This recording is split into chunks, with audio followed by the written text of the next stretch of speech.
In the end, it took less than 30 years for the world as we know it to fall. 95% of the population died. There were a litany of causes, not that it mattered in the end. Our infrastructure failed, and with no electricity, our communications, lights, and internet failed too. There weren't even enough survivors left to tend the fields and care for the remaining livestock. As if any of us had any of the necessary skills.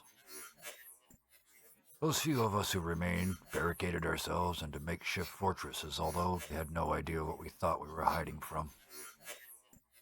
To paraphrase that ass T.S. Eliot, not with a bang, but with a whimper, the world ended. Almost. In the late 2050s, the builders ended the crisis by combining biology, precision mechanics, and thermohydraulics to make constructs from the dead, human and otherwise. These automatons took up all the necessary repetitive tasks that keep us alive. Constructs follow algorithms and programmable, mindless cycles. The dead of all species have taken the place of slaves, and like those slaves, they have become the basis on which our recovery and our economy grow. They are everywhere. As humans, we have lost almost everything. But we do have what humanity has always had. We have hope.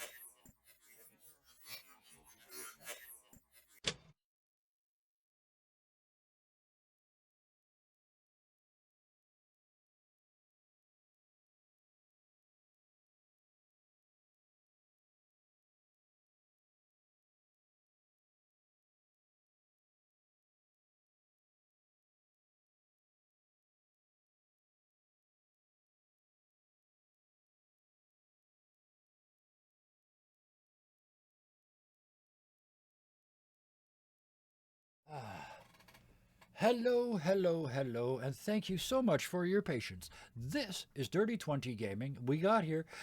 My name is Kevin, and these amazing people have agreed to come and play a game with me tonight, and that makes me happy. You, yeah, you're still here. You have not voted with your feet, as they say, or in this case, with your mouse. But let's talk about these wonderful people, and we'll start with the one that started because he just hit his mute button. Phil, tell us about your own self. My name is Philip. I do stuff on the internet, sometimes for public pleasure, sometimes for private pleasure. But always a pleasure. That's always a weird way to phrase it. It sounds like an ad for an OnlyFans. Yeah, we keep making those jokes. I do not have one. You will not find it. I do not have one. That just makes me think that you have Phil one even more. 4487. It's under some username somewhere out there in the cloud if you can find it. Snowman something something. Exactly. Yeah, don't not actually look that up. Yeah. Oh, please don't. Yeah, that's me. That's you. Not much. Excellent. Wonderful. Thank you. Wayward Knight. Hi, Hey. it's me. Hello. I am Wayward Knight, aka Chris. I'm an artist and actor in the Detroit area, if I can say it correctly. I sell my art online. Needs to be updated, but you can find all of my links right there. There's even a shiny link to here. So also, I basically live, breathe, and eat and sleep the Discord. So yeah, so many of us do. Speaking of which, I'll just hit that button too. That is our Discord. It is an amazing, wonderful, marvelous place. Come and be supported. Come and get in games. If you want to play, we will get you in a game. If you want to run a game, you're going to have to frickin' wait, but we will get you a game. We'll find you a day. Find me running our Buffy game on Monday. I wondered if you'd get that less than subtle hint. Let's move on while you're blushing. Bison _ Stonefist.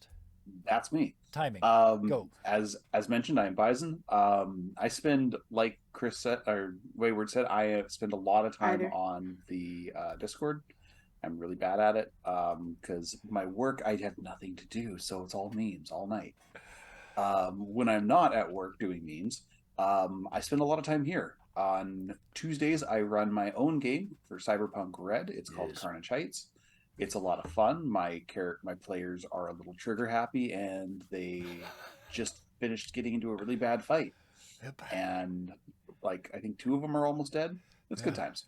Other than that, I play Linus Longshadow, the Kender fighter, on our Wednesday night D&D 5e game, Sudden Heroes. That's another one that's a lot of fun. We're just starting to get into it. And yeah, and occasionally I do stuff on my own Twitch. On the nights we occasionally give you off, you do stuff Yeah, on and your then own I channel decide sometimes. I'm actually when I decide to actually stream instead of just sleep. I know so much what you mean. I have a day off. What should I do? Maybe I'll stream. No, that's Anyway, No. Thunderscape 7. See, it's all Hi, timing tonight. I'm Go. Robin or Thunderscape 7. I do art sometimes. I hang out on the Discord most times. Not doing a lot of the first part because I currently live in a box kingdom. But Box fort. box fort, but you can find my stuff here. And if I post it at all, or I'm on the Discord, much like everybody else. Yeah. That's how friendly the Discord is. All these amazing people are there, and so am I. So, they make up for me. Anyway, we are here, scheduling permitting, 7 nights a week, Monday through Monday, as it were.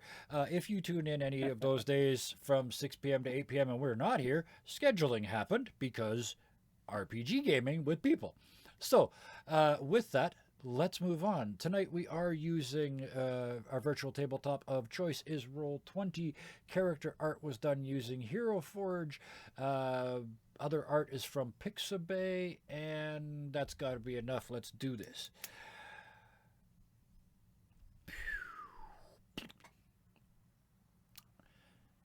Ash outside the windows is starting to fade. The three of you turned and looked back across the yard as the light of the garage opened up. And coming out with no steam, no smoke, and no noise is an orchid made of silver spiderweb, a Verite special. There's not a piece out of place. It looks like a 6-seater orchid hanging in space, suspended just above 4 wheels, almost like carriage wheels. There's a sort of ticking in the back. And as they push it out into the light, Verite reaches up and flips a switch. And you see almost like a force field build up around it. And the ash that falls, that was already on it, just a little bit that touched as they rolled it out, is blasted off just very lightly. And it's almost like the shell builds around it. And then you see the ash fall and touch it, and every little piece of ash that touches it is a tiny blue spark. Just zzzt, and then it falls down. Zzzt, zzzt, but there's millions of them. So it's like it's surrounded by fireflies. And I was just thinking it's a bug zapper. Yeah, except it's an ash zapper. And you see the two of them have just pushed it out. And Stefano, they stop. Verite just stands up, like you can see, he's like, job done. He's just standing there waiting for the next input. And Stefano just reaches over. And he's left hanging for a second. You see him turn his head and say something, and Verite, oh. And they fist bump. You open the door, and the three of you go inside to find Artemis asleep on the couch. Artemis, you hear the door. Actually. Oh, okay. Sorry. No, actually, I had an idea. Over to you, Red Leader 1. Go. No, I'm done. You guys got this for the next little while. She woke up on the couch, discombobulated. Everyone else was already downstairs, and not quite sure where everyone went. She decided to go upstairs and grab the art pieces she did, and she started hanging them on one of the main walls. Right. And along with that,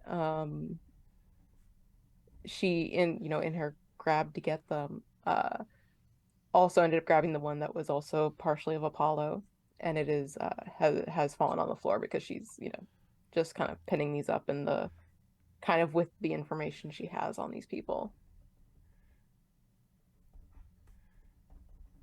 And with that, as we kind of exit the room and kind of look out the window, we kind of intersect paths as we are heading down. So I think that the three of us would intersect with you at least. Yeah, 'cause she's on the main floor just hanging these up, so. Yeah. And seeing the different kind of portraits, and then seeing the one of Semi Apollo there. It's very Course. distinctly Apollo, so Okay, okay. Course is gonna be it's just not finished. uh, wow. Looks just like I remember. Oh, yeah. It happens sometimes. Damn.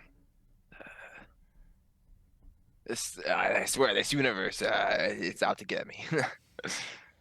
It's funny actually. It's kind of a coincidence. There's something I wanted to talk to you about.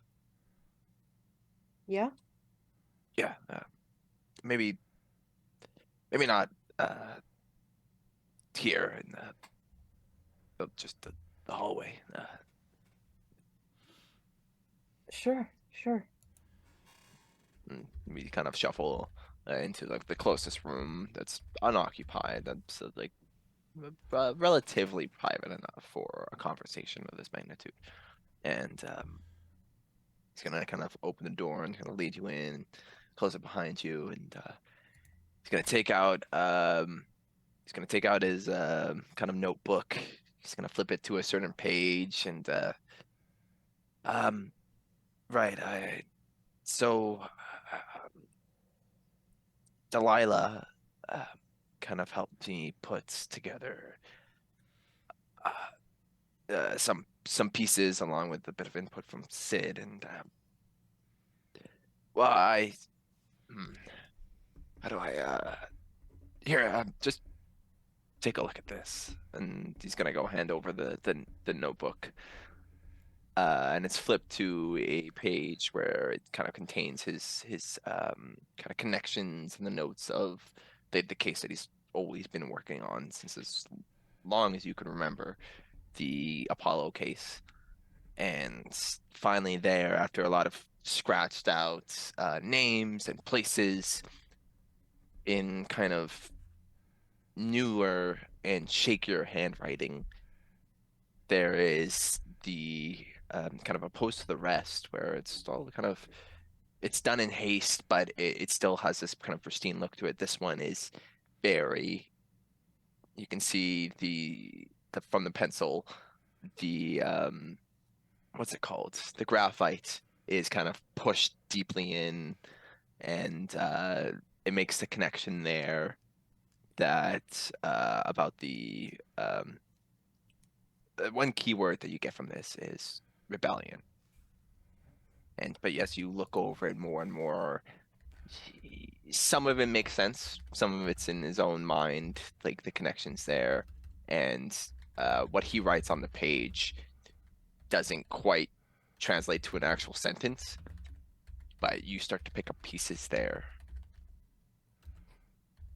Um. So uh I mean, I figured it out. I I it wasn't an accident what happened with Apollo and you.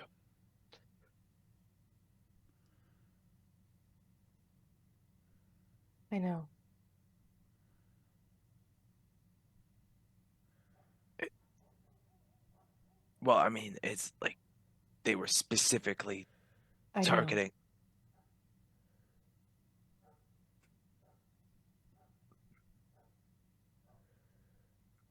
I didn't know he was what he was doing the entire time. I noticed him acting weird, distant, more distant than normal.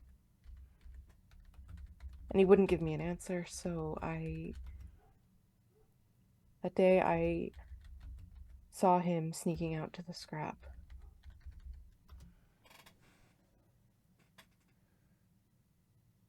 And I saw him talking with these people, and I'd never seen them, and I was still getting used to all the technosopher stuff. But I saw him arguing with one guy in particular. And when he decided to leave for home, I stopped him to ask him why.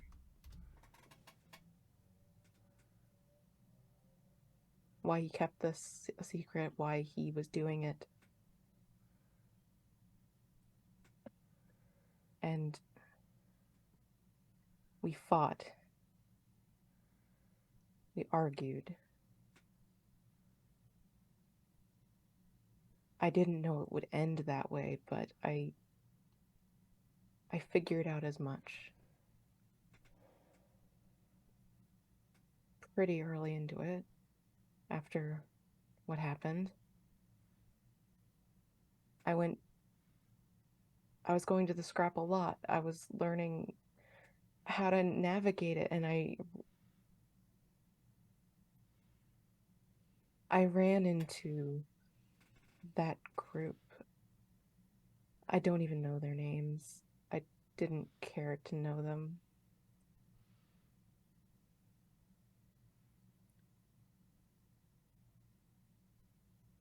They laughed at me, at what they did.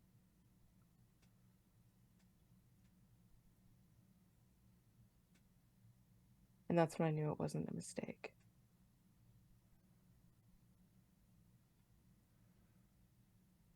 Well, when did you meet up with this, or see this group? It was a long time ago. Shortly after I fully was able to recover from my injuries. I don't know what happened to them. I haven't seen them in a while.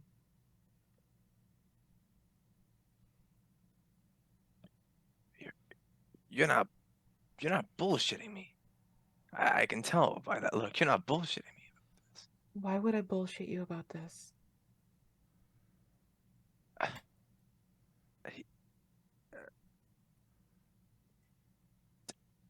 Take a look at that first page. Scroll back a bit. And she will. She goes back to the first page. You can see it starts a week after the whole incident had happened.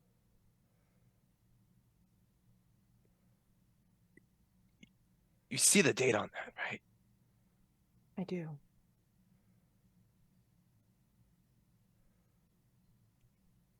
Years. Yeah, It's been years. I know. It's been years.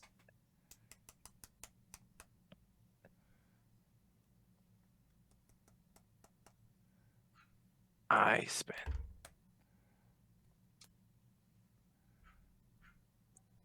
I can't even count. How many nights? How many days? Looking over this, chasing everything that I could for this.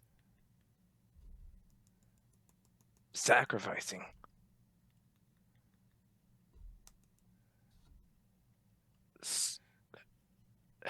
so much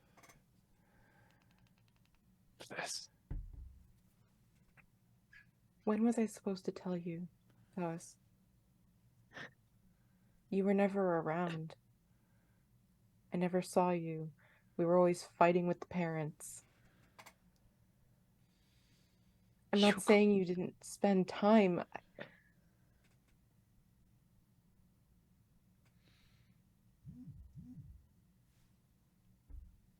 You could have sent a letter. To where? Where I work. It's not some big secret. It's not like I'm some part of some hidden government program here. And would you rather you have learned it from a letter? You could have sent a letter asking to meet. Sit down for 5 minutes. I did send letters to you, Coas, to talk. Not necessarily about this, but just to talk. You were always busy. Busy And I looking into that case. I know. I know you don't think I know how long ago that was. You don't know. You don't No, think I don't know how hard that was? Of course it was hard. Just because I don't show emotions very often doesn't mean I don't feel them.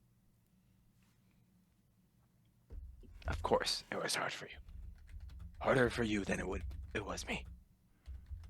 But I'm not saying that.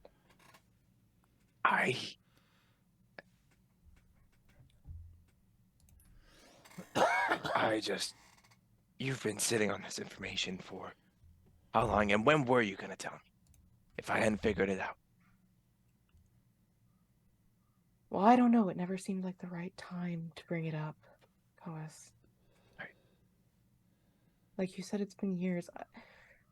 Look.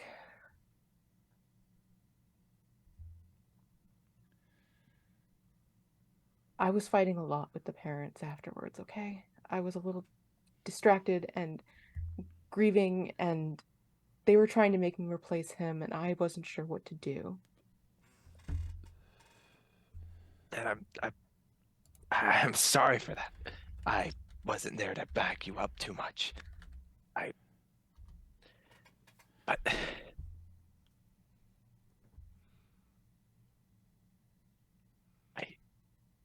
I was trying to figure out a way to break it and say it, because I knew you were still working on it. It just... We were either in the middle of the scrap or we were in the middle of a natural disaster. It didn't seem like the right time. And maybe there never was a right time.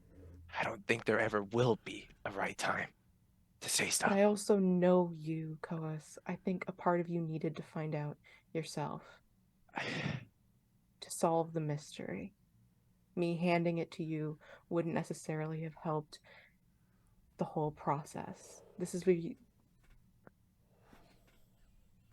That's how you work. That's how you think. I know. I just...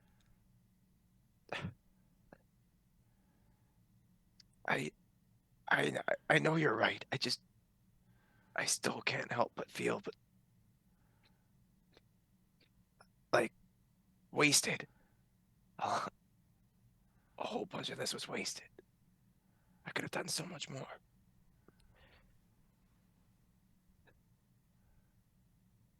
But instead, I spent nights chasing loose ends. Dead ends. I'm Not sorry. knowing what happened to him. Like a waste. What truly happened to him.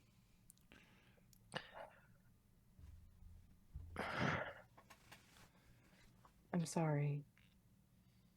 I would say I need some air, but going outside won't help with all that ash. As you say that,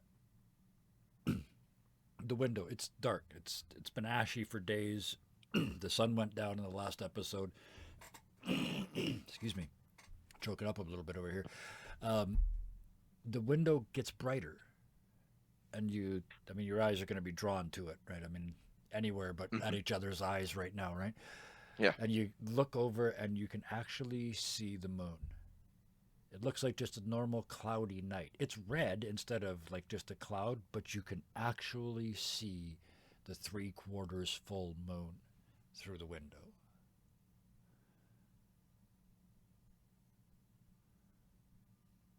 Oh, yes, I was scared. Part of why I didn't tell anyone was because I was scared. Because I felt like I should have been able to do more. We were close and he kept it from me and I felt like I'd missed something. So I felt like a failure. Just like I always did. And I know he was the best of us, the that he deserved to go on to do stuff. That of the twins, that I was the one that probably should have died. And that's what I've lived with this entire time. Because he wanted to change the world and I wanted to make art.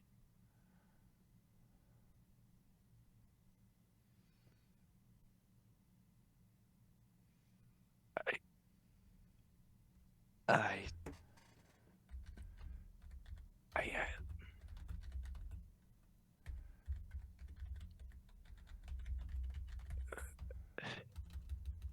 and with that, he can't find the words, can't find the momentum to grasp onto anything.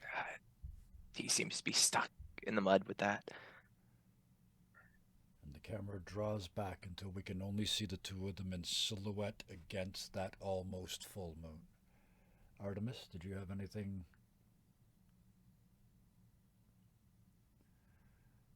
You don't have to say anything else. Because you're dealing with a lot. This is a lot. And I should have told you sooner, and I should have... There's a lot I should have done. And I could have tried to reach out more, and I didn't. And that's me.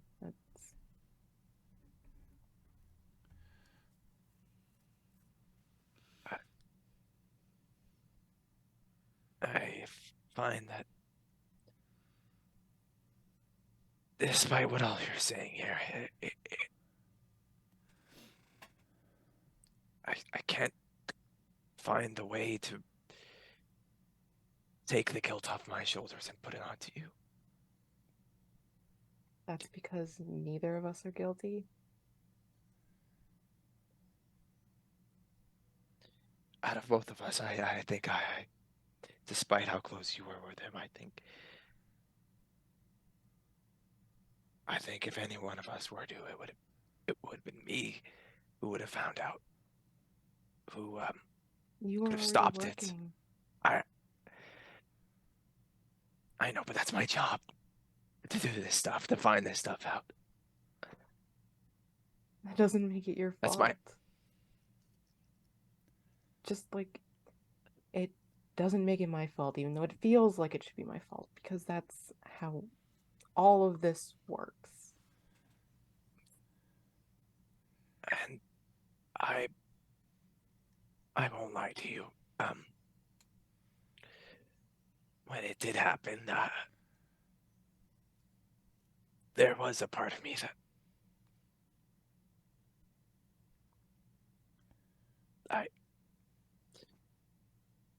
but I don't feel that now. I've moved on from that, but I'm sorry. I think I should go. No. Don't. You've spent this entire time running away.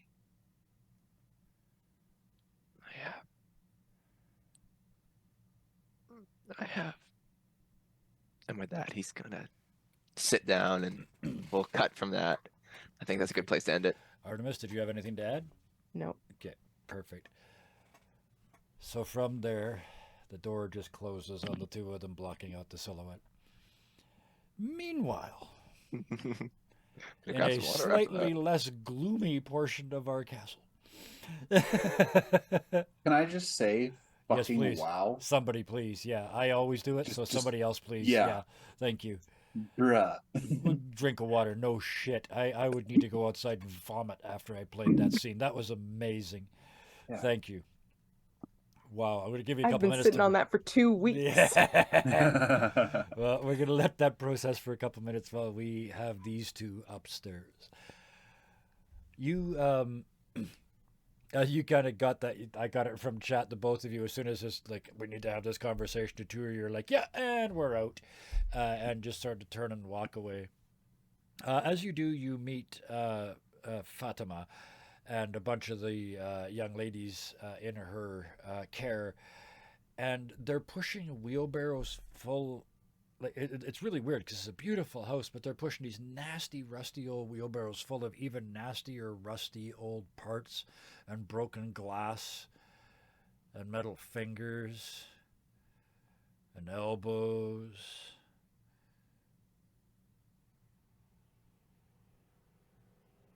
Sid stops one of them and just a hand on the shoulder is like, "What's all this then?"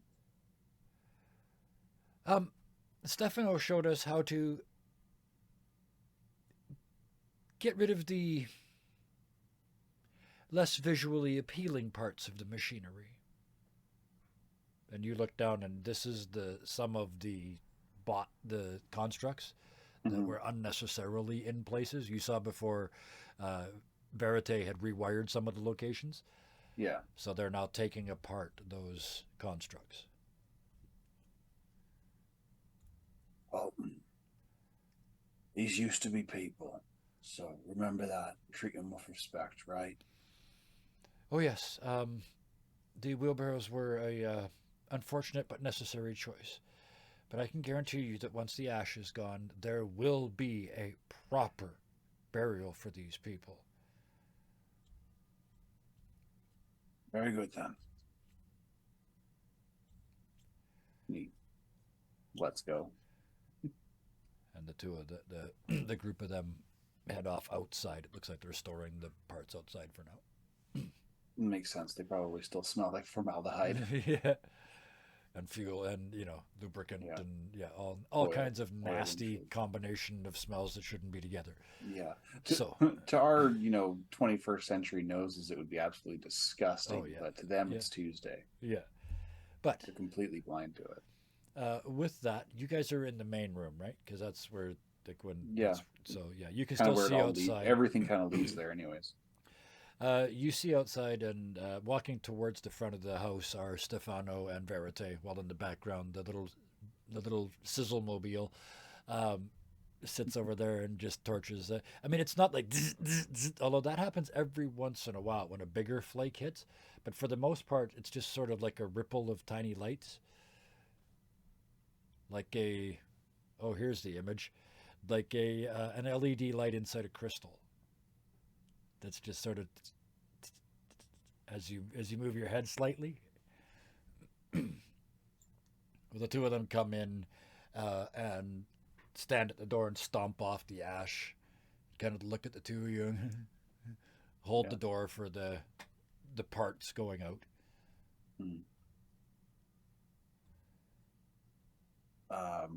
Yeah, Sid's got looks like he's just very impressed.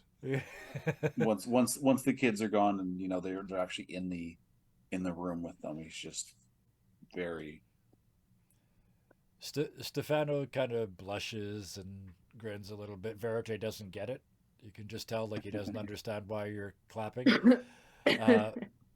But he looks at the two of you and says, "I'm kind of new at reading faces." And he looks over at Stefano and looks back, and he looks at Delilah and he says, "But you're really tired."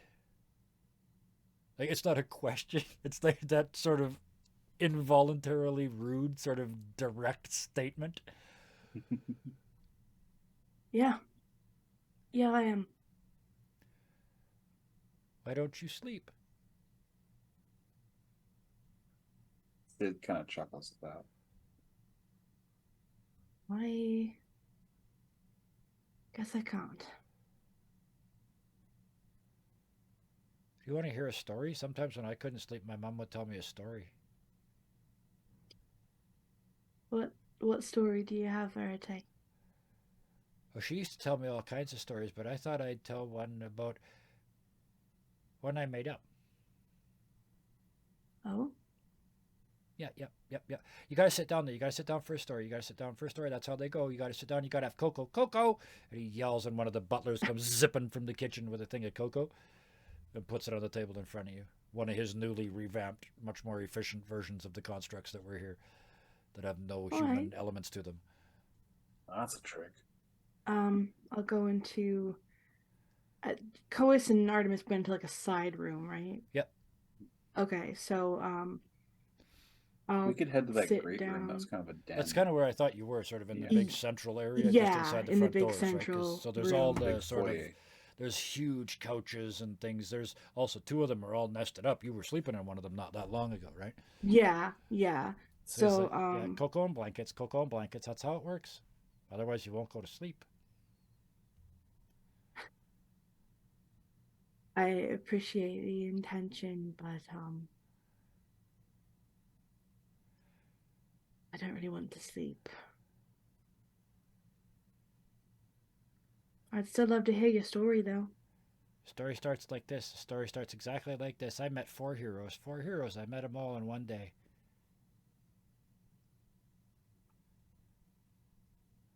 You want to hear the Sid rest of the starts. story? You got to sit down and drink your cocoa and get in a blanket. And all of a sudden, he's starting to pick up this sort of. He's starting to sound like his mother. I think we better do what the man says. If it is all right, I think I'm going to take a bath first. I can do it through the door.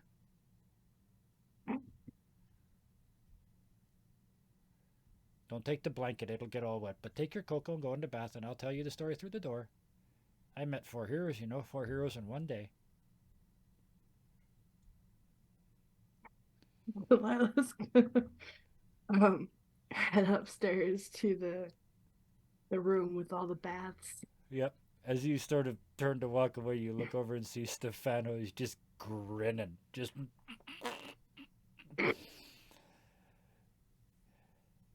Delilah's been called on her shit.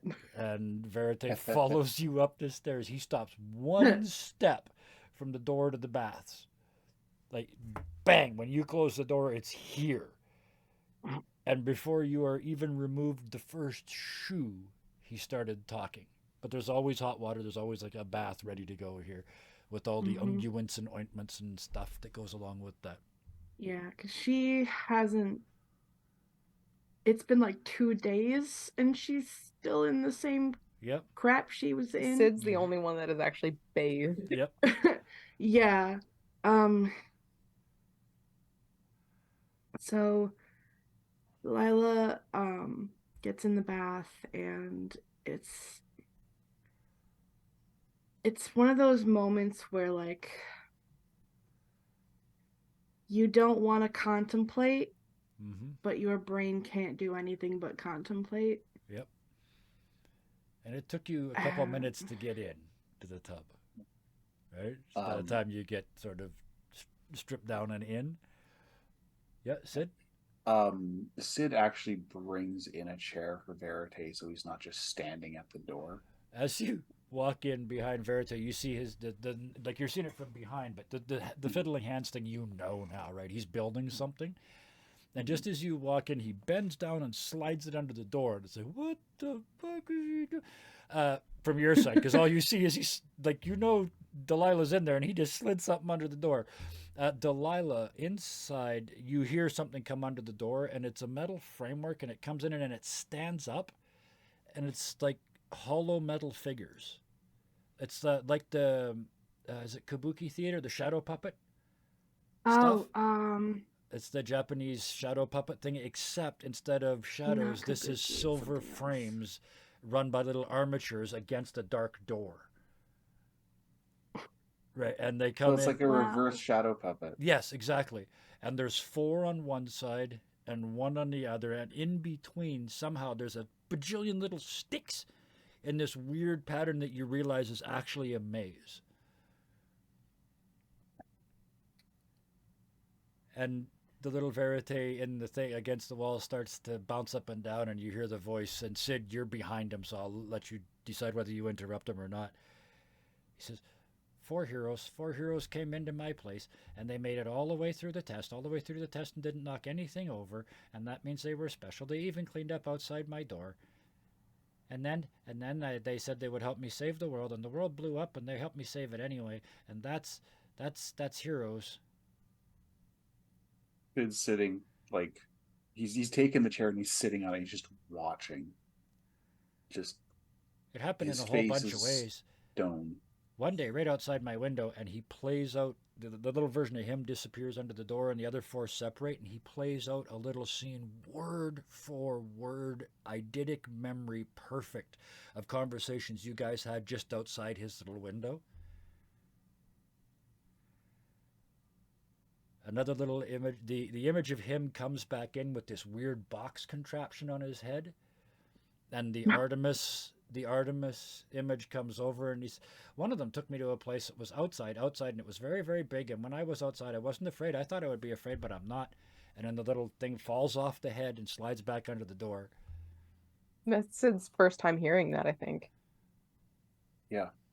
I think it might be Delilah. Is it Delilah's first Yeah, time because hearing we were down at the port Mm-hmm. during all Yeah, it this. was Yeah. Boas and Artie. I think Artemis might have mentioned that Yeah, she took, mentioned it to Delilah when Delilah was but at her Delilah house. doesn't know about the contraption. And then Sid, you see him stand up, and he's made another one with one hand while he was running all that shit under the door with his fingers of this hand. He's made another contraption, and it comes in from the top of the door, and it's just a collapse. It's just 1,000 little wires that just go. And then everything, my whole world fell in on me, and they came and saved me. I was crushed. I was not going to be here any longer, and then they saved me. Heroes. That's what heroes do. They save people when they need help.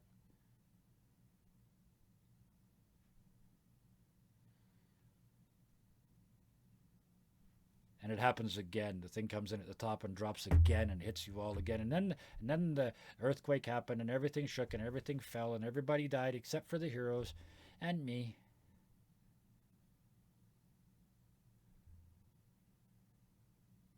And then they brought me here. And everything sort of stops, and there's something coming. There's a sentence coming. He just can't quite say it. And after a huge long pause, he finally says, "The heroes are going to save the world."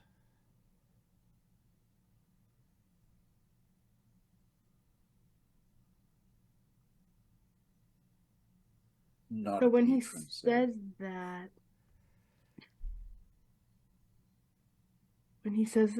something weird is set off in Delilah, and she can't listen anymore. Mm-hmm. And she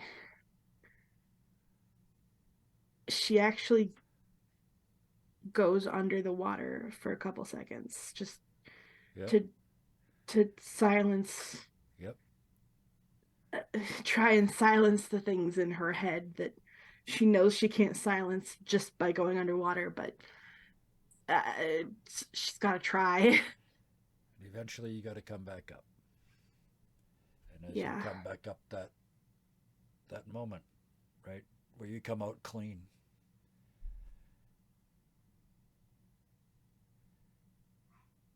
And there's this deafening silence. And when you look over at the door, it's just the four silhouettes of the four of you just standing along the bottom of the door, all somehow looking at you.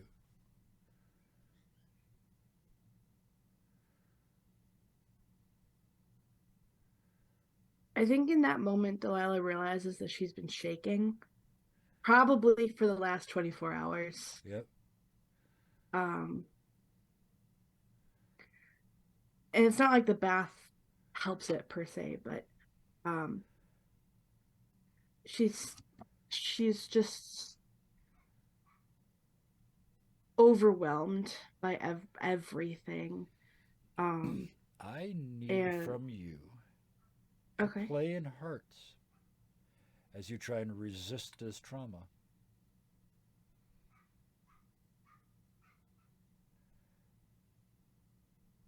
Because we are playing a game. We let those guys go nuts, but yeah. 3. So that's 3 successes. Wow, Delilah. Yeah, coming out of that water is like being reborn. It all washes off.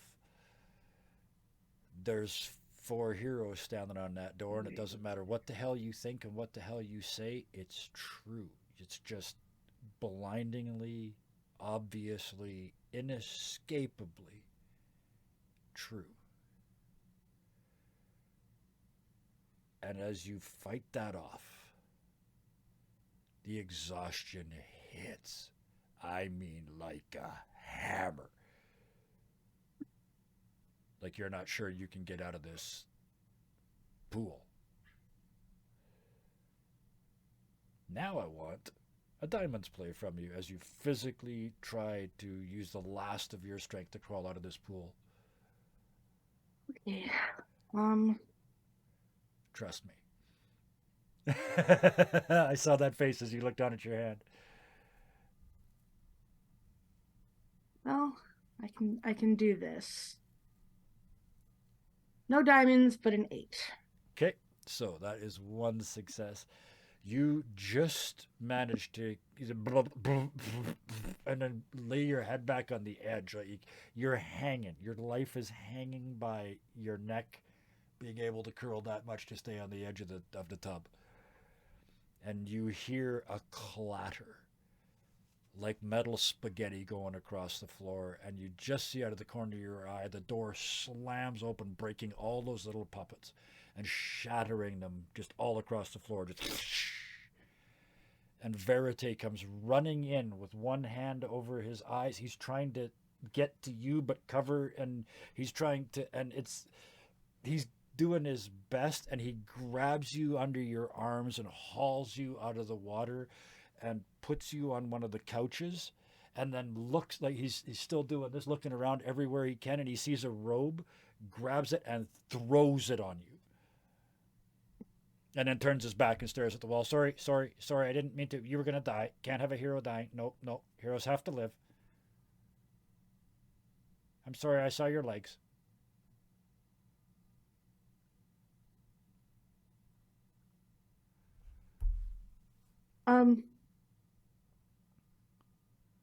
I mean, yeah, Delilah's stunned at first, but it's just like,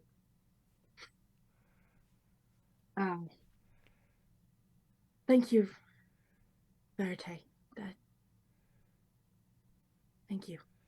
I mean, you're out, right? You just managed to get the robe sort of over you as a blanket, and these are big, comfy couches, and in there, you're gone. And after you're asleep, Sid, who isn't here, hears Verite say, "Works every time." And he turns around and looks at Sid and says, "I'm really tired. I'm going to bed." And he just walks out the door like nothing happened. There's the spaghetti's all over the floor, and I can just imagine Sid's reaction to that. But we're not going to get that right now because Bison_Stonefist is on the phone. So, so with that, what is the intent of everybody that's here? We'll finish up that scene. We'll cut back to that scene as soon as he gets back. Oh, everybody's back. Perfect. Okay. When did you leave, Bison? What Me? Yeah. I left just as she had played the 3 successes. Okay, the first successes. Okay, so she withstood the social. She resisted that quite well, and then physically had to resist the exhaustion that came from resisting that, and just past that, very nearly drowned. Verite burst in, and while desperately trying to not see everything, rescued her, pulled her out, put her on a cushion, or put her on one of the benches, threw a towel at her, and then turned around and stared at the wall and apologized for seeing her legs, and then started heading out of the room. But when he threw the door open to go rescue her, he shattered his puppetry. So there's like steel spaghetti all over the floor in this room. As she passed out on the actual couch, he turns and walks out past you, and he looks at you, he says, "Works every time. I'm really tired. I'm going to go to sleep." And he just walks back out into the big room and lays on the first bench he comes to and curls up. Before Verite manages to leave the room, all Sid says is just 5 heroes. Oh, yes, Stefano too. Not what I meant. And he kind of grins at you and he looks over to where Stefano is over on the other side of the room and he looks back and he says, I think I'm learning. I know. And he kind of grins and heads over to talk to Stefano. With that, what is the plan for the four of you for the rest of the night? I mean, Delilah's out, so. Yeah. Man. Well, Okay, Artemis bye. is the. I'll Oh, Yeah. Artemis logging is off. the, we're the reason I'm doing that is because I want if everybody else is going to sleep, then we can skip to the next morning. Artemis, you've only had a couple of Fair. hours sleep since we got here. So, Yeah. yeah. She would kind of finish up the talk with Koas and like it's not perfect, but like it's communication between them. Yeah. And she's planning on going to bed, but she is also going to take a bath because she's filthy. I think Yeah. Koas will also Yeah. go ahead and take a shower. So yeah, you guys He head doesn't down take that baths, he area. takes showers. By the time you Too get there, quick for- everybody's gone. It's just you just find Delilah passed out on a bench covered in a robe, and yeah, Sid would have placed like extra set of clothes. Yeah. beside her, Artemis so- will check that she's breathing. yep. She's like, is there still the metal There's tubing there? all over the floor, and there's a cup of cocoa with about that much going out of the top. You never mentioned drinking it, so.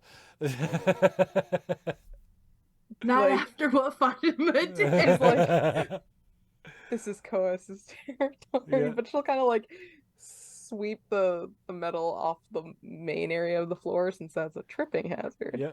And she's gonna just take a quick bath, grab one of the clean towels, put it under Delilah's head Yeah. Like a pillow. Yeah. so that her neck doesn't get all like Yep. pushed back, and she is going to go pass out in one of the rooms Perfect. Yeah.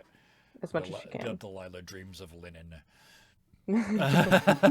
Coas, take us, yeah. take us to bed.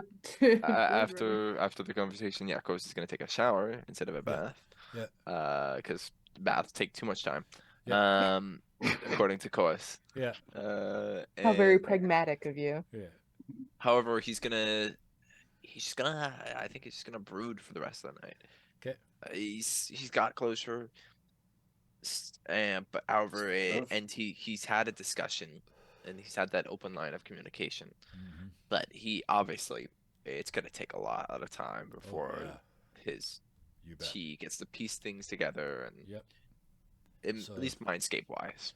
So, Artemis would have given him the journals and the like profiles that she had found, like because he had said he'd wanted to look at those later. So like she Yep. would have told him like they were here. So And for perhaps once in his life, he's gonna leave them be for the night. He's not gonna take a look at them, and he's actually gonna sit in like maybe like a reading chair and just kind of reflect on his emotions and reflect on what just transpired. that instead that of delving close-up into work. scene- Oh, the close-up scene from your POV in the big comfy chair as you reach over and flip the manila folder closed, Yeah. and then just turn and stare out the window at the moon. Oh, damn! There's this. Yeah, I love it. Okay, And he'll get some rest. speaking of the that weird sort of zone out rest, like I'm not going to sleep, but I'll get some rest rather than sleep. Yeah, I get it. Yeah, Sid. I think Sid helps Artemis clean up. Takes the chair that he brought and puts it back outside. He would have helped Verite, get Delilah situated because, yeah. But afterwards, he's had a lot on his mind too. Mhm. I think when he finally, I think what he does is he stares at the car for a little bit from the window. And you see that moon. This is the first time you've been near a window. I've been waiting. Yeah, it's true. And you see it's now. I mean, it was already silver and it was already sort of wrapped in this blue, hazy glow of sparks.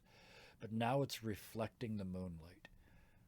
And it's been another hour or so. Sid, there's no ash in front of the moon. Hmm. You look down again, that silver is now quicksilver. It's moon. It's like mercury, the frame of that vehicle. It looks like it's going somewhere even when it isn't moving. And you did mention that some of the gold gilt from the other car was part of that, the orchid part. Absolutely, yeah, yeah. So yeah, that's sort of in between the spider or behind the spider work, sort of held in place like panels. Yeah. Yeah, it's not structural, but yeah. Yes, thank you. That's where the color's coming from. Yeah. Hey. Oh, we used it all on the insides. And that's where all the green and the gilt and the gold comes from. Yeah. Okay. Thank you. We just made that even better. So yeah, he sort of admires that for a bit.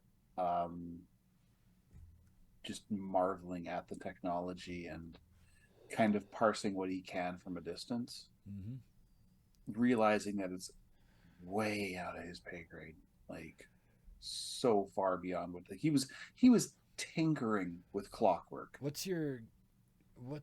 Give me a spades, just I mean, because this is from a distance. So give me a play in spades and your training to see I what you have can no make of this. spades, but I will Can you make play. an 8? I can make an 8. Let's see, which one do I want to go up here?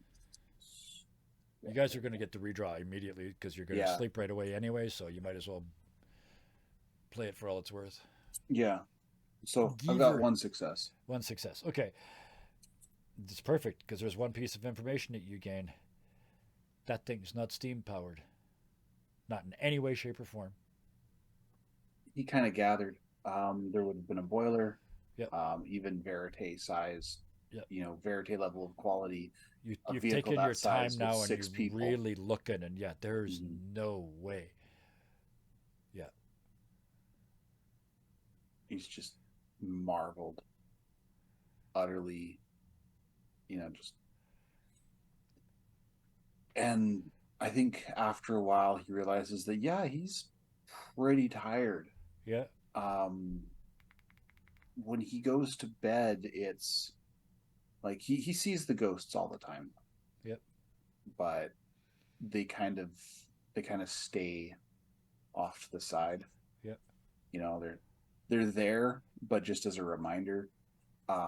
When he goes into his room, it's his mom and dad sitting at the foot of the bed, holding hands, just sort of watching him. His father is dressed in the clothes he died in, so his apron, his white shirt, the welder's mask sitting crooked on his head. His mom is dressed in the clothes they left London in. So she's got a beautiful dress. It's comfortable. Her hair is done up. She's got makeup on. She looks gorgeous. And they're just sitting there watching him. And he looks at them and he's like, "He called us heroes today."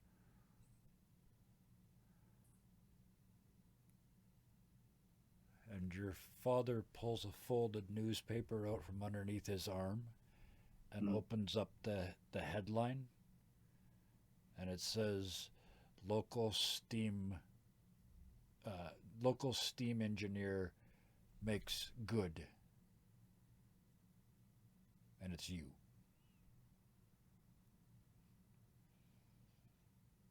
I'll try. He taps the paper again, and you see that the date on it, you can only see the month. Mm-hmm. It's not this month.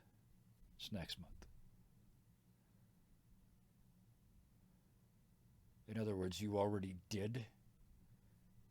You're just not there yet. Appreciate the support.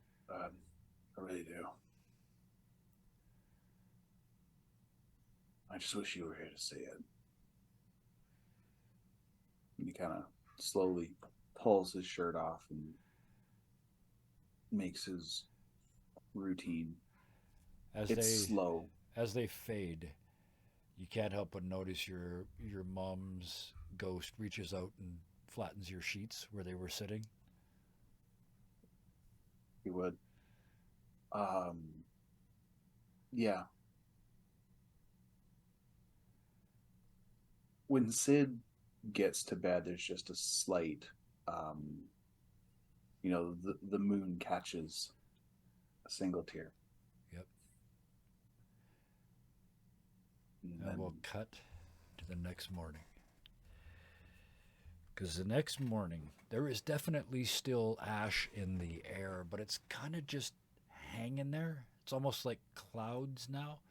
It's not as ferocious as it was. The sun that's coming through is mostly yellow. There's hardly any red to it at all. There's still enough ash that you see that sort of blue glow around the vehicle, even in the light of day. But by the time you get up, Stefano and Verite are outside. You see now that there's an area under those two big drooping wings at the back that is basically a big basket, and they're loading food and water and all kinds of stuff in there. Stefano jumps inside for a minute, and you see him from a distance. You can only see him from the waist up because he's inside the sort of orchid seating system that's designed to seat 6, 3 in the front, 3 in the back. And he's sitting just on the left side in the front. You see him going for a couple minutes, and then the field around the car starts to brighten up a little more. I would say that, sorry. Oh, no, just Sid's awake and he has tea. Yeah. He would be the first one to wake up. Yeah. I would say, yeah, Artemis woke up a bit early, just the nature of things. She had a weird, long overdue conversation, and doesn't necessarily lead to lots of restful sleep, but she sleeps. And she,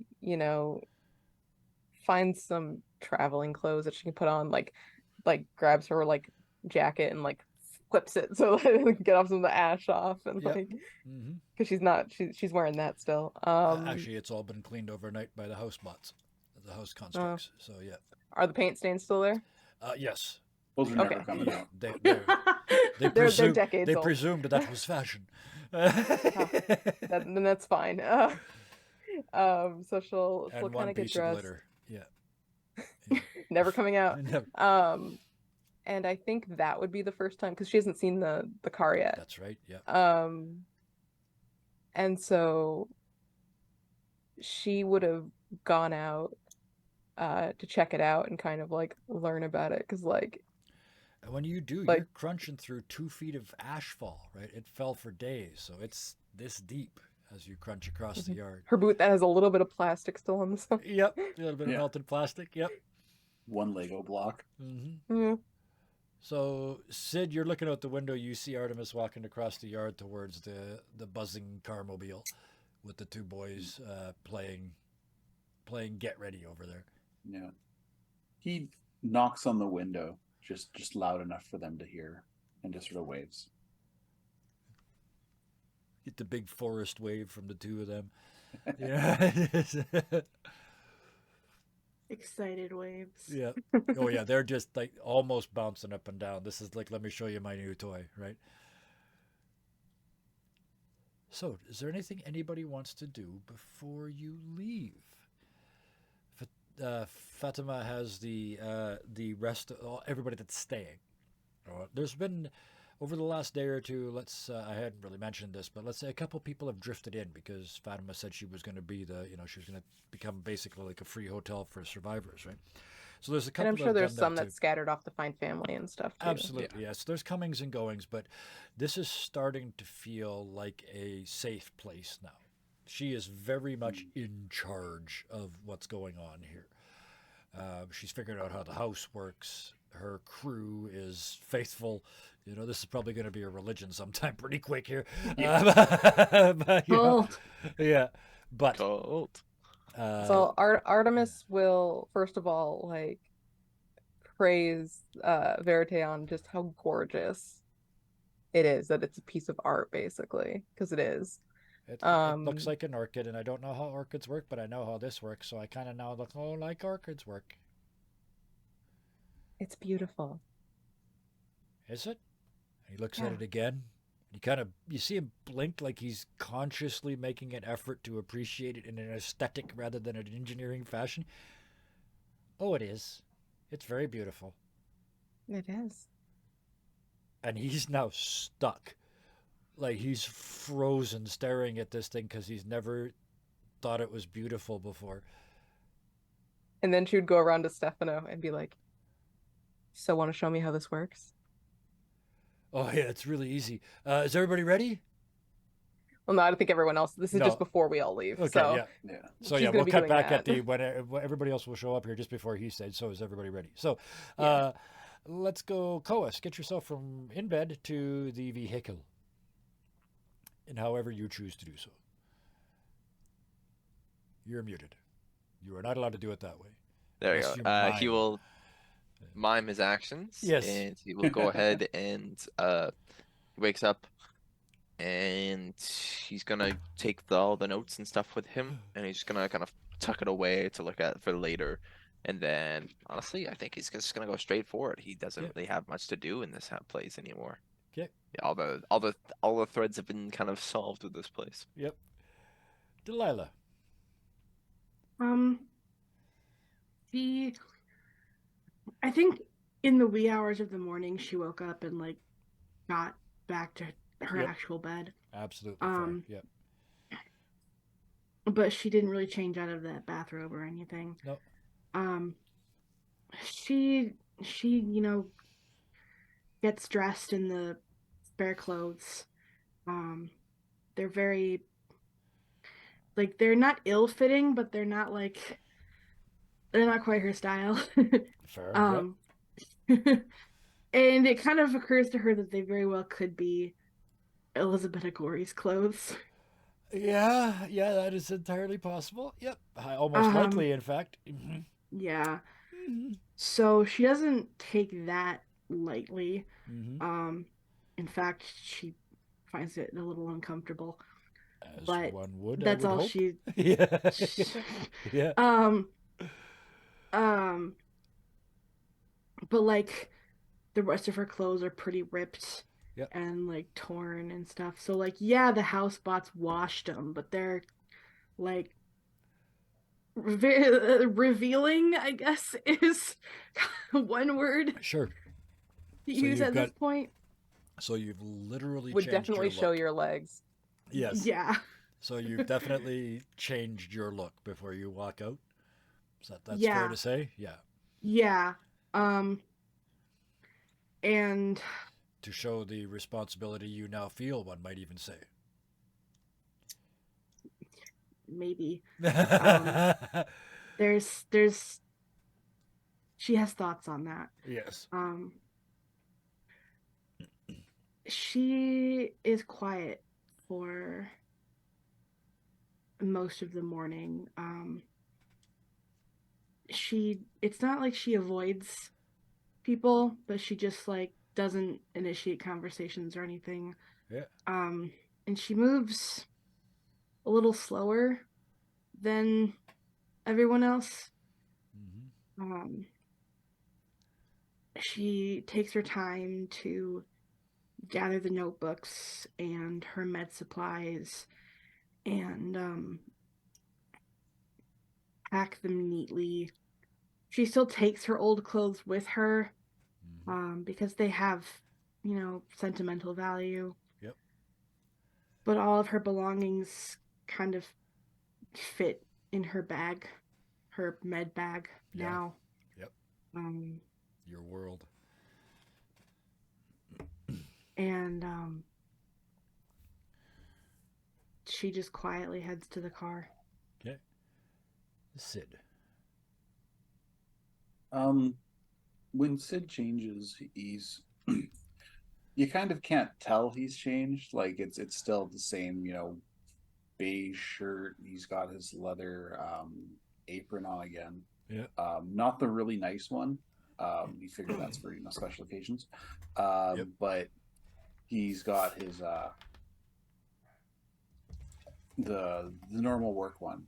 He's not wearing the shirt that he escaped Florence in. Like Right. that's in the bin. He's not touching that again. Yep. Fair.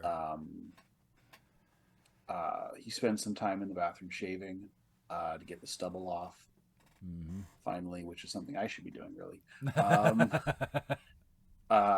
Which is why I thought of it.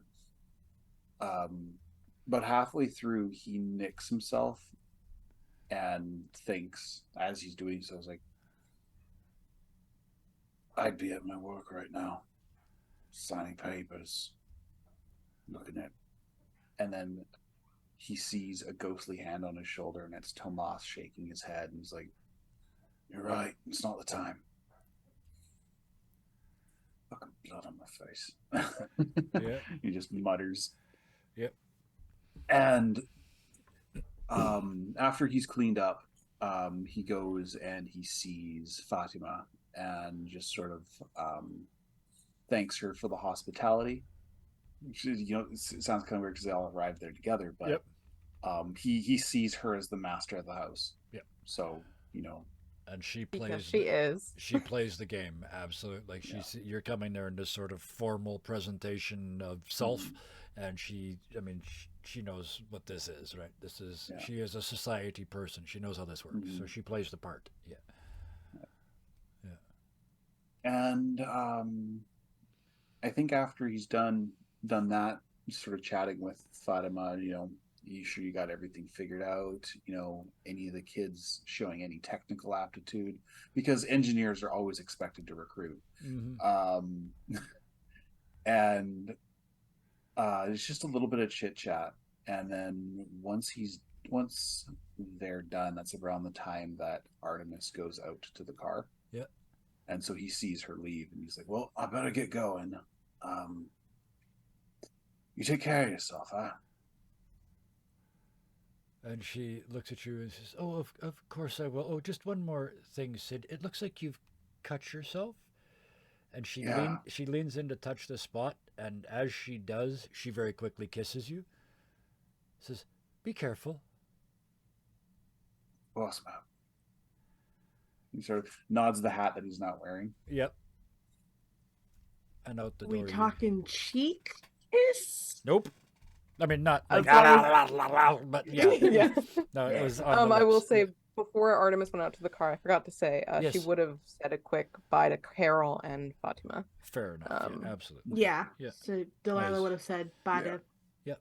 Fatima and probably the kids. Yeah. Too. Fair enough. Yeah, we can do all of that.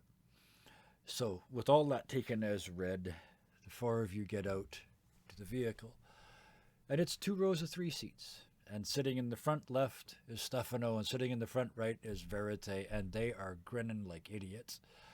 The sun has come up now, though, and because of the way the wind is blowing, you can see this wall of ash sort of being pushed away from you and off to the south. You're in real, honest-to-goodness sunshine. There's still ash everywhere. It's still 2 feet thick. Every time something moves, every time a wind blows, there's a big cloud of it. But it's not omnipresent. Right? It's not everywhere. And because of that, there's hardly any sparkle around the car, any of that blue sparkle from the ash deflector. Mm-hmm. But that golden sunlight that you haven't seen in days has turned this spider web into gold. So this gold orchid with green and gold inlay starts to move, because you see Stefano reach forward. There's only one control in the car. In front of each one of you, there's a set of pedals that are flat. Like they're about this far off the floor, but they're just sitting there, and nobody says anything about them. But Stefano, like bike pedals or piano pedals? More like piano pedals. It looks like they or like the old pedal organ kind of. Yeah, the damper pedals. Yeah, kind of like that. And there's a lever that's at the first pulled all the way back towards you, and you see Stefano squeeze the lock on that. And Artemis asked to know how it worked, so she'd be getting all this. He moves it forward just 1 or 2 clicks and lets go, and it starts to move forward. And you can hear inside it, dun, dun, dun, dun, dun, dun, dun. And Verite says, "It's spring driven. Springs are so much more efficient. If you pump on the pedals, it recharges the spring." And he starts to pump the pedals like fit, and you hear inside the doink, doink, doink, doink, doink, doink, doink, doink, doink, as the spring winds back up.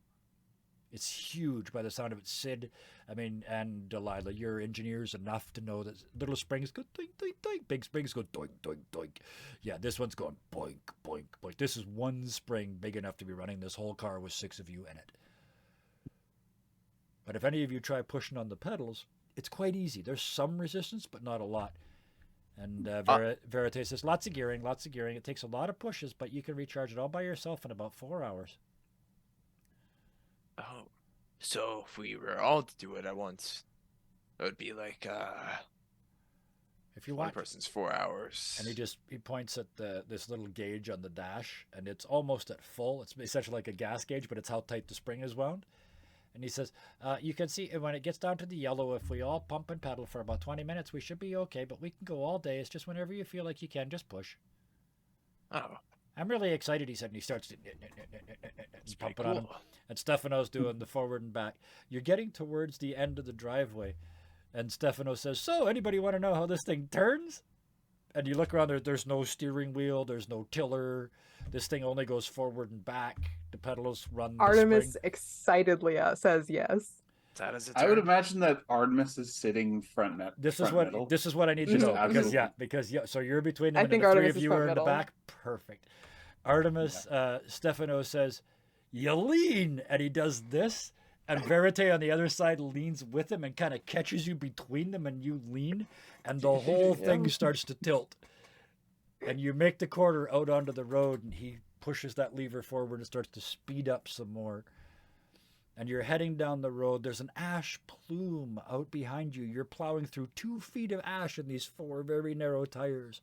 You're probably going galloping horse speed, right? That's fast, right? It's really quick when you're 6 feet in the air riding in a big metallic orchid. And the 2 of them are just giggling like fools.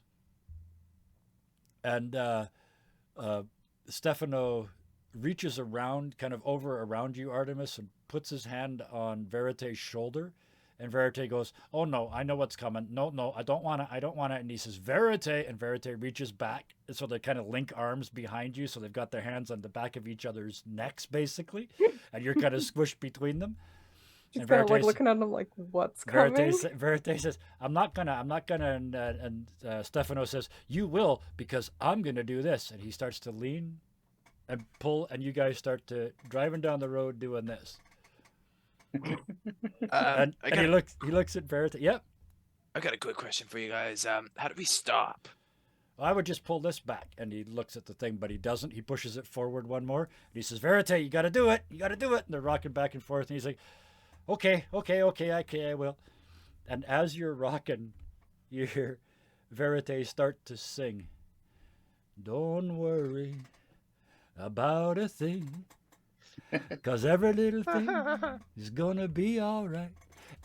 And into the rising sun of a whole new day, listening to Bob Marley's 3 Little Birds, sung by an autistic genius while weaving back and forth in a golden-hued spiderweb chrome orchid, is where we were going to drop the curtain on tonight. Yes. I told you we were going to get to It a was good beautiful. spot tonight. Whew. Sid would be sitting on one side, like leaning over almost, like watching everything on the side. Like, Well, you kind of all tilt because it's like Yeah. one of those little 3-wheel motorcycle things that the whole cab tilts. So Mhm. yeah, that's it. You just don't worry about a thing, and just off into the distance with this Yeah, huge they're, ash cloud behind you, and behind that in the long shot, yeah, and then behind that in the long shot, this dust and ash covered mansion. like the only spot of color for miles. Yep. And you're heading out of the ash cloud and into the sun. So next week, that's where we will start. Out of the cloud. I did not expect you to pull out Bob Marley as I throw a Cool Runnings reference in chat. That was entirely unscripted, Oh. just so y'all know. Yeah, I didn't tell anybody about this. I came up with this about 20 minutes before we started tonight. Yeah, you mentioned you had a scene, but that was about it. Well, then I wrote underneath. I finished it. I didn't even sing as I was gonna do way more, but I didn't. But I wrote underneath, and this is why I stopped. Is because I wrote underneath it. Do you ever write a scene you know is gonna make you cry? So if I had sung the whole song, I wanted to do it this really deep baritone, but I'm just thinking about it, and my throat tightened up, and it wasn't fear; it was just the emotion of it. But yeah, imagine that sung in this deep, deep baritone as the car just sort of rocks you gently into Hope Land, which is where we're going to start next week. So, holy cow, that Love took a it. long time. Holy cow. Oh. Tonight, the thank yous, I mean, they're always heartfelt, but tonight they're holy crap heartfelt. 4 actors played tonight. They're all 4 of you absolutely drove scenes way beyond anything that anybody ever expects. This is why we get so many views on YouTube. This is what people tune in to see. That was amazing. So, Robin and Phil, that scene was. It shows so much that you guys have played together a lot, and the trust level is there. And I absolutely buy this relationship. This is a brother and a sister, right? I get it, and it got damn serious tonight, and I love it. And I want to see the fallout from this conversation, because the conversation's done, but the fallout isn't, right? No, So thank not at all. you both for that. That was amazing. Chris, I watched you watching them, and you were kind of just drifting, and you were just like you were gone, and then I threw you in that scene, and I watched you come back like back to reality. It's like, what are you doing to me? Oh shit! So thank you for snapping back that quick and getting into that scene. That was a tough scene. And I appreciate it. It's always, at least for me, it's always difficult to show weakness as a character, and you did that. You just laid your character out, literally laid them out bare tonight. So yeah, you know what I mean. I was No, like very psychologically taken and physically, and he only ever saw your legs, so don't worry about it, because this is a game. But thank you for that scene. I kind of threw it at you. The whole You thing on. caught it. I was watching your reaction, and yeah, I love the way you played that scene with me. Thank you. It's always a joy. I know I can trust all of you, but tonight it was you. I went, hey, bus, let's throw Chris under it.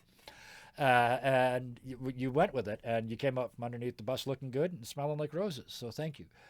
I appreciate it. That was a great scene. Thank you, Kevin. Speaking of throwing under the bus, oh, Bison, man. I put you under the bus tonight. That scene with Sid, the ghosts, and then the next morning, and just yeah, Sid's fun to beat up on, because Sid's hard to break. I do it too. I'm the yeah. worst person at it. I beat the shit out of Sid the Well, last couple of weeks. this is where we've talked about this kind of before, and we spent a week longer than I thought we were gonna at the bottom, but you got to go down before you go up, right? So we kind of went down and then across. We kind of hit the bottom and stayed there for a little while, but no, the sun's up. The sun is literally up on this campaign. So thank you specifically, Bison, for your work tonight, but thank you to all of you for playing this game. This has been tough. This is emotionally draining shit. We played less than 90 minutes tonight, and I'm done. Yeah. And I was only in 1.5 scenes. So this is intense gaming. We actually made some plays tonight, so we actually did play a game. You could tell your friends it was a game. It wasn't just a communal acting exercise. I still have my king in my You hand. still have your king in your I hand. have yet to make a play with the it. headache. Yeah. All right. I have Yeah. enjoyed the shit out of this game. It's addicting as hell. This game It is It addicting. is. It really Yep. Oh my is. God, Miss a it week and is. it's like I'm scratching at my elbows and stuff. Like, Oh wow. They can attest to how many like Oh. impatient gifts I put in the chat. Wow. Right? And you get every single one of those just goes right into my soul and makes me feel so good. When we started this game, I know I told at least two of you, I was worried because these deeply emotional, heart-wrenching games, sometimes people just go, "This makes me uncomfortable. I'm out of here," and so you got Especially with how heavy the Unwanted was. you got to do it the right way, right? That's the counter example. That was, and the difference is real simple. I said it tonight. The difference is 4 letters, and it's hope. That's what this game has got, and that's why it has been, this insufferableness has not been insufferable. It's just been painful, and now you get to make up for it all. You get to be my favorite word in all of the TTRPG world, heroes with a capital H. That's what gaming is about. I have no interest in TPKs. I have no interest in beating up characters unless it's going to make them better. I want the players to win dramatically, amazingly, and I want them to remember it. So that's what we do here. We don't play like anybody else. That's saying something on a channel that streams 7 nights a week with 5 GMs or something. Yeah. Like that. We don't do it like anybody else. So thank you all again. Thank you so much. And thank you also to chat. It's some nights this has got to be heavy slogging. Some nights this has got to be like, oh God, where are my tissues now? I need a cocoa and a blanket and maybe a bath. You know, I get it. Maybe Thank some you. Kahlua. Yeah, maybe some Kahlua and not cocoa. Yeah, absolutely. But yes, thank you all so much for tuning in. And YouTube, holy crap, YouTube. You have taken this show well over 100 views on more than one occasion. So, Eep, thank you. Oftentimes in less than like 4 days. And please Yeah, I keep it know. up Wow. because, It's oh amazing. boy, that feels good. Oh, as somebody that likes being watched, and I will speak for these others, it feels good when those numbers go up. I mean, I keep saying I don't do it Yeah. for the numbers, but damn. When you see Still them, enjoy it 'em. helps. It's still exactly, yeah. I don't do it for the donuts, but I enjoy the donuts. So thank you all for that. If you got all the way to here, please hit the like button. I'm about to get maudlin, so stop me. One more thing to do, and it's not maudlin. It's for real, for real, for real, for real. This is it. As much as we come here and play games, we are friends first. So if you can, be kind to each other. Put in the effort. Take the time out of your day to make somebody's day special, but you haven't got infinite energy. So do that for the people you love. But for everybody else, please be nice to each other. Good night.